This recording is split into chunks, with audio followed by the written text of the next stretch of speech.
సొలొమోను, నా కుమారుడా, దగ్గరికి రా.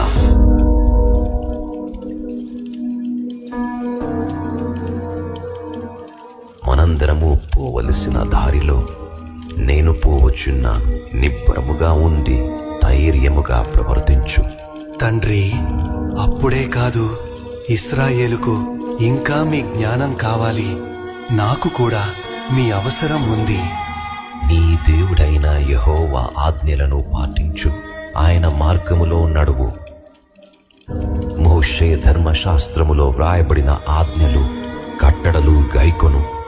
అప్పుడు నీవు చేయు ప్రతి దాంట్లో, వెళ్ళే ప్రతి చోట విజయవంతులవగుదువు.